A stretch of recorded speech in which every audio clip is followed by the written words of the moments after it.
My dear ladies and gents, welcome back to Yes It Talks. I share love and good vibes with you too. Cause I know that you'd feel me somehow. You're the closest to heaven. Hari ini adalah video kedua aku bersama Lady. Welcome back Lady. Apa kabar?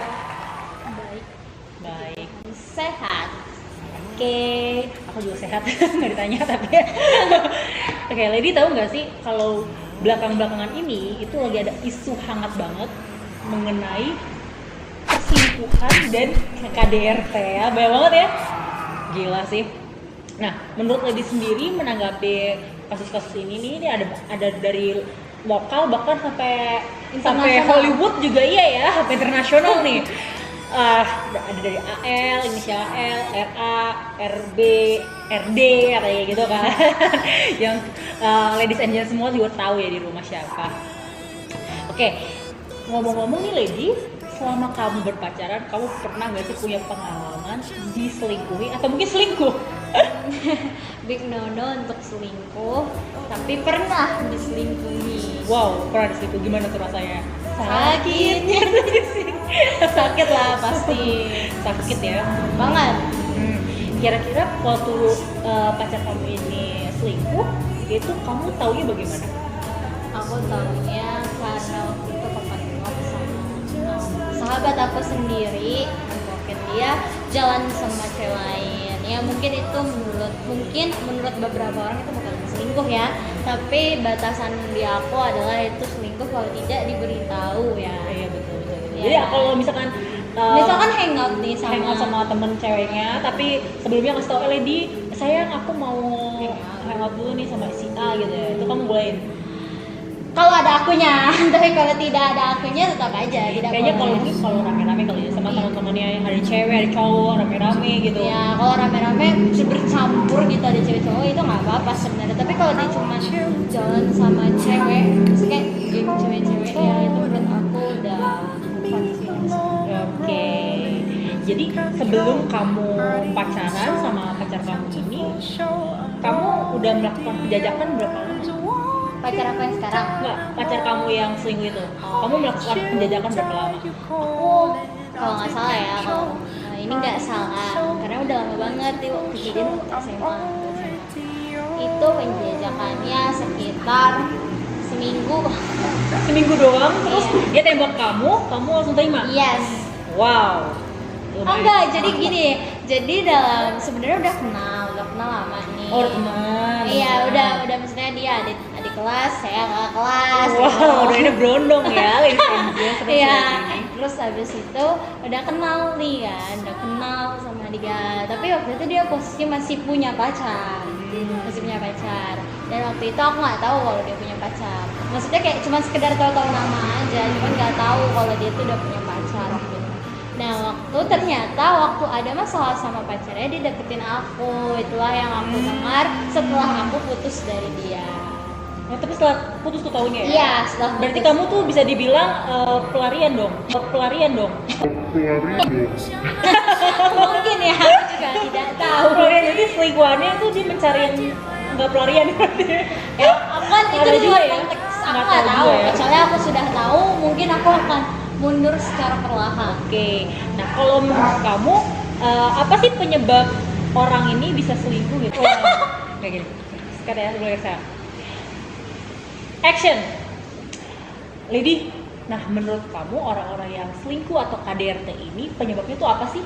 Mungkin yang pertama karena dia kurang cantik atau kurang ganteng atau kurang mulus rambutnya. Itu adalah pendapat aku beberapa tahun yang lalu sebelum aku Berarti kalau berubah. sekarang beda dong. Beda. Apa tuh? Jadi orang selingkuh ya emang dianya karena pribadinya aja Penyakit ya? tukang selingkuh. Iya, selingkuh itu penyakit.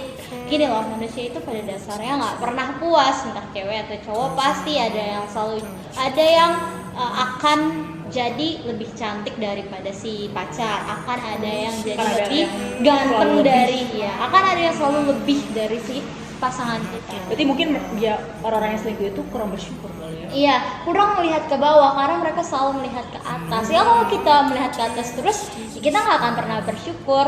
Makanya itu pasti ya sebelum pacaran, pasti sebelum itu ada namanya tahap pendekatan kan. Penjajakan. Nah, tahap pendekatan itu biasanya dikuatkan semuanya manis-manis, nggak akan ada yang buruk-buruknya. Kenapa?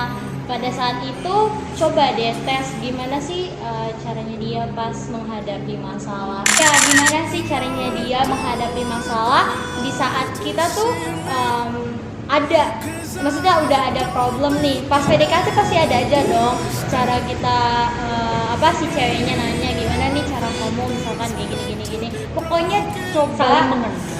Iya, Jadi tahap penjajakan saling- itu tahap saling mengenal, bukan saling baper ya. Iya. Karena kebanyakan tuh orang pas lagi penjajakan itu ya mereka cuma sibuk dengan berbunga-bunganya, kebaperan. pakai gitu kan. hati, nggak Penyakit- pakai logika guys. penyakit kebaperan. Jadi cuman ya normalnya orang PDKT tuh kayak nonton, makan gitu doang. Itu kalau kamu mengenal, cara kamu mengenal adalah coba kamu tuh Tes dia. dengan cara bukan tes yang langsung kayak lu setia nggak ya, semua orang bisa agak kalem. setia. Ya, Maksudnya bukan main cantik gitu iya, loh. bukan istilahnya. kita bukan wawancarain dia kamu setia atau enggak, bukan gitu ya. Tapi Jadi diujinya dengan cara coba kalian tuh kasih satu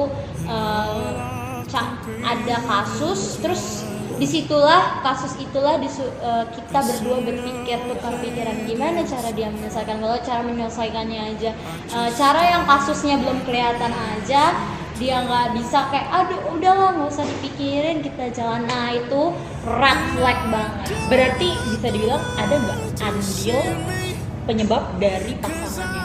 Jadi misalnya orang ini misalkan si A selingkuh ya, nah kira-kira bisa nggak karena pasangannya dia jadi selingkuh? Enggak, itu tergantung dari manusia.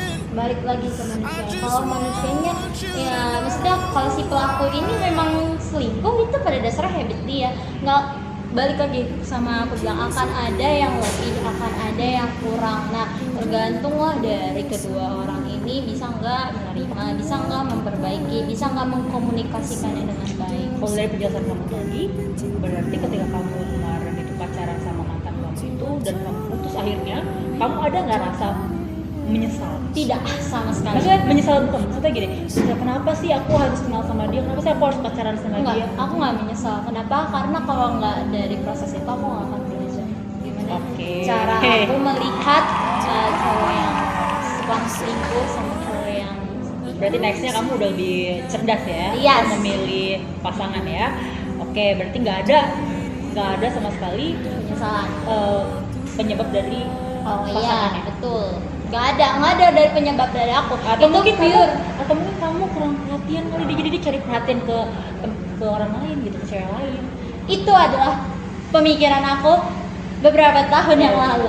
Tapi ternyata itu nggak menjadi alasan cowok itu nggak setia. Kalau memang dasarnya dia setia, dia akan setia. Mau digenggam, pasangannya tuh iya, kayak mau gimana pun dilepas, kelakuannya iya, ya.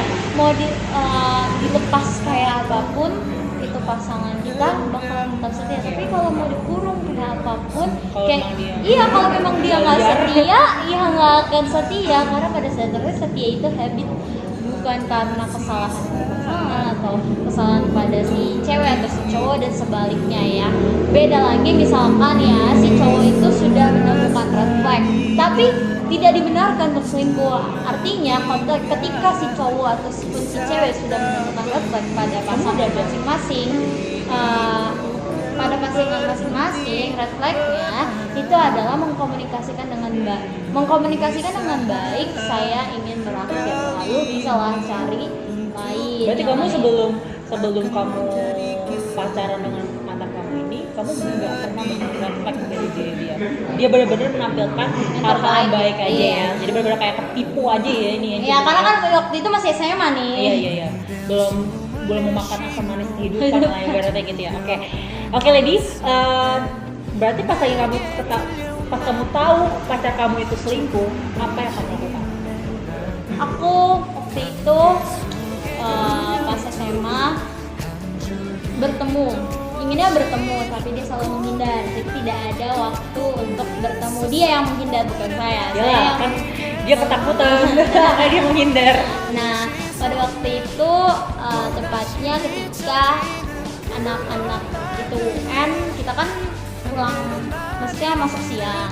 Nah dia tuh udah ada tuh di situ, langsung lah aku tembak, maksudnya bukan tembak menyatakan cinta nih, tapi langsung push stop, langsung aja aku bilang oke kita putus ya, lo nggak ada etikat baiknya ke gue, minta maaf, tetap ngejelasin, at least lo ngejelasin aja, mungkin waktu itu ya mungkin dari pemikiran aku bakal lo mungkin ngejelasin, tapi tidak ada sama sekali, udah putus. Bagi aku orang selingkuh itu udah habit itu susah, mau cewek sebaik apapun, mau cowok sebaik apapun, kalau udah namanya habit ya habit akan susah. Itu kan case-nya kamu masih pacaran ya, malah kamu bisa putusin pacar kamu. Kalau misalkan kasusnya ini kayak yang lagi Nikah. hangat-hangat sekarang ini kan, itu udah dalam pernikahan nih, terus ketahuan selingkuh. Kira-kira kalau kamu nanti suatu saat someday kamu menikah, Amit amit. kamu misalkan pasangan kamu selingkuh, kamu bakal ngapain? Bakal kamu ceraikan atau kamu bertahan? Amit ya. Kalau aku sih, kalau di ajaran agamaku ya, ini aku pakai agama apa kan? Itu nggak bisa kita main asal cerai terus, karena Sekali seumur hidup. Iya, sekali seumur hidup kan. Terus juga apa namanya, apa yang sudah disatukan Tuhan tidak boleh diceraikan Kan manusia. Nah itu kita balik lagi ke kita, jadi ada yang namanya pengampunan. Kalau lagi pacaran buka mata lebar-lebar, kalau pernikahan Tutup mata. bukan, kalau pernikahan itu justru pengampunan yang diberikan Ya, lebar-lebar. jadi hampir tutup mata lah, mau salah gimana pun yang ada kita harus cari jalan keluarnya, dalam arti kalau jalan keluar tuh cerai gitu, Iya, memperbaiki. tapi mungkin beberapa wanita nggak akan Nggak keluar. nggak akan setuju dengan kita. Tapi Mereka nggak akan memaksakan.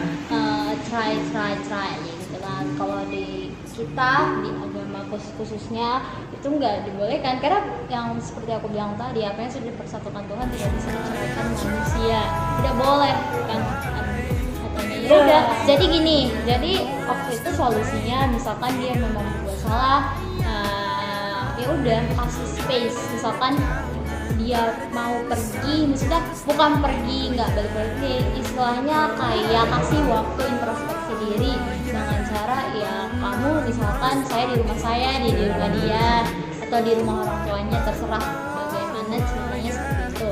Nah setelah itu bukannya kita mencari laki-laki lain atau perempuan lain, itu tidak dibenarkan, karena pada dasarnya orang yang kayak gitu artinya selingkuh dong ya kan, selingkuh lagi dibalas dengan perselingkuhan, itu nggak akan Ada habisnya gitu kan.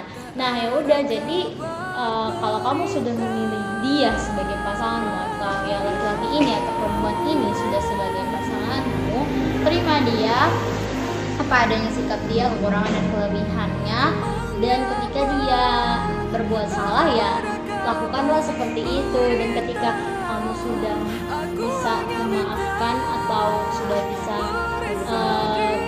maksudnya memperbaiki diri, entah dari pasangan cowok dan cewek, yang satu udah memperbaiki diri, yang satu udah healing. iya gitulah istilahnya. Nah itu boleh dibicarakan lagi dan berdamai lagi, nggak akan dibenarkan cerai dan melihat Tandanya kamu baru Twitter lagi. nggak sih, kalau misalkan contoh kamu udah pilih dia, ternyata dia Zong nih. ternyata dia zong, terus kamu langsung quit gitu kan, kayak ya udah, lo mau nggak mau harus maju terus gitu kan, selesaikan dengan sebaik-baiknya supaya Tanggung jawab. dia tanggung jawab dengan pilihan kita gitu kan. Ya, berarti netizen kecewa dong ini. Karena sama kan seperti Mbak El gitu kan, netizen pada kecewa karena dia cabut laporan. Iya.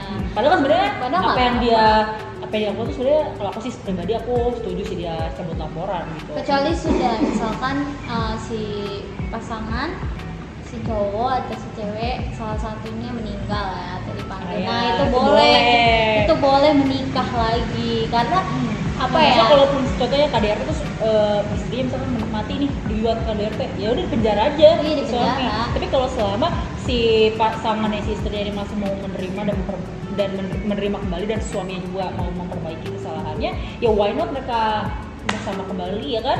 Iya, tunjukin aja sih. Terus kita harus mensupport mereka, rumah tangga mereka ya, supaya lebih baik lagi. Iya, terus tapi kalau gimana? Nih tanggapan aku mau nanya dari kayak si gimana misalkan kita ambil kasusnya si L dan RB lah ya kan. Nah si RB mukulin si L lagi, itu kayak gimana tuh guysnya? kalau udah terjadi KDRT yang kedua kali. Yang kedua kali, kalau aku nih jadi L ya aku bakal ya aku panggil bukan polisi sih, ya itu pemuka agama. Kalau misalkan aku kan Kristen, jadi aku panggil pendeta supaya kita dikonseling, supaya atau mungkin panggil juga psikolog gitu, supaya suamiku juga dapat diobatin juga. Mungkin dia ada masalah Penyakit dengan mental ya? bukan penyakit mental, dia ada masalah dengan penguasaan diri gitu. Karena kan dosa orang kan beda-beda. Ada mungkin yang kelemahan orang beda-beda. Ada kelemahannya itu dia nggak bisa menguasai dirinya gitu, atau amarahnya. Ada orang nggak bisa menguasai diri, misalkan doyan makan jadi gemuk, nggak bisa kontrol gitu. Ada nggak bisa ditahan itu amarahnya. Jadi amarahnya kan nggak bisa ditahan. Jadi kita perlu memberikan solusi juga bagi pasangan kita supaya dia juga bisa sembuh. Iya, jadi jangan mau terima baiknya doang tapi buang. Maksudnya gini loh, ada orang kan karena dia kaya, baik, ganteng dan perhatian, tapi ketika udah tahu buruknya, misalkan buruknya adalah dia belum bisa mengontrol dirinya dalam hal misalkan dia masih ada rasa-rasa malesnya atau rasa-rasa marah yang sulit dikontrol gitu kan. Nah kita tinggalin dia. Nah artinya emang kita sebagai manusia udah benar-benar sempurna. Iya, bahkan kita sendiri aja belum sempurna kan. Kadang kita juga kan pasti ada dong kekurangan. Misalkan sebagai cewek kita nggak mau ngalah, kan kita nggak mau. Dia kata aku tanya. Iya, kan? Ada nggak sih faktor dari pasangannya yang bisa membuat? Karena kan it takes two tango. Tapi kalau untuk perselingkuhan ya dalam pacaran, aku nggak akan membenarkan sih. Maksudnya kayak kita ini pacaran masih bisa untuk memilih segala sesuatu ya, kalau masih pacaran ya. Tapi segala sesuatu aku percaya sih ada faktor kedua ya. Contohnya nih aku berumah tangga gitu ya. Aku udah berumah tangga kan, kamu belum. Nah tapi kadang kita dari di rumah tangga ini kita suka berselisih paham gitu kan. Nah kadang wanitanya sendiri pun nggak bisa mengontrol atau nggak mau ngalah segala sesuatu pengennya dia yang benar gitu kan. Akhirnya kan suaminya ditahan emosi kan, bisa nggak kontrol jadinya kan. Jadi aku rasa sih memang ada gitu. Cuman kita balik lagi ke rumah tangga masing-masing, nggak mau terlalu mencampur ya. Kalau dalam pacaran juga aku pasti ada dong konflik yang aku alami saat ini ya, bukan yang bulan kemarin. Sama pacarku saat ini adalah aku yang kadang terlalu selfish soal waktunya dia, kayak seolah aku tuh pengen meraih semua waktunya dia untuk aku. Kalau itu kan nggak boleh, dan dia sadarkan hal itu kalau dia juga punya waktu untuk orang lain. Nah itu benar, jadi segala sesuatunya sebenarnya baik ketika dikomunikasikan dengan baik. Sebenarnya dari pasangan itu coba deh belajar komunikasi. Iya benar. Iya komunikasi, coba deh. Mungkin kalau akunya nggak mau dengerin kata-kata dia, terus dia nggak mau coba komunikasi, akan putus gitu loh. Nggak akan ada lagi aku dan dia gitu.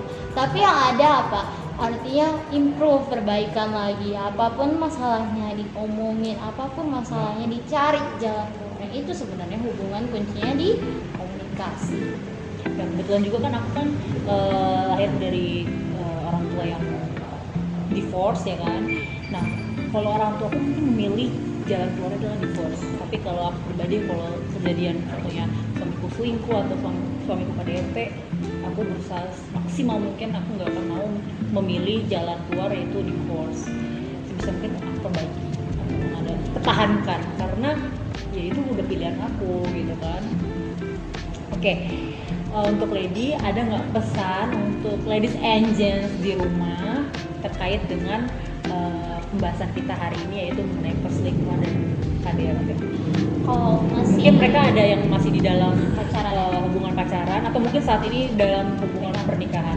Kalau masih pacaran, ada pesan aku, buka mata lebar-lebar, jangan ditutup, jangan gara-gara kecintaan dan kebaperan kita bisa menutup peluang-peluang lain mungkin yang bisa lebih baik lagi datang, karena satu pilihan tuh untuk seumur hidup kalau sudah menikah. Nah kalau untuk menikah, coba lagi dikomunikasikan dengan baik. Aku kan belum nikah ya, jadi nah itu ya, ada orang karena ada problem itu lupa ya berdoa. Oh bentar, ini karena aku mengingat satu film ya, ini film Kristen sih, film rohani ya yang aku tonton. Jadi waktu itu ada negara dari, aku lupa negara mana, tapi mereka sepertinya negara di Amerika, tinggal di Amerika. Nah si suami ini selingkuh, si istrinya sudah tahu kalau si suami ini memang selingkuh. Nah pada pada waktu itu belum seperti itu, tapi ketika si laki-laki atau suami ini makin jaya kekuasaannya, kedudukannya, jabatannya di kantor, gajinya makin naik, nah disitulah dia berniat berselingkuh. Bukan berniat, memang sudah melakukan perselingkuhan ketika dia sudah punya duit, harta tahta wanita. Ya, balik lagi ke situ.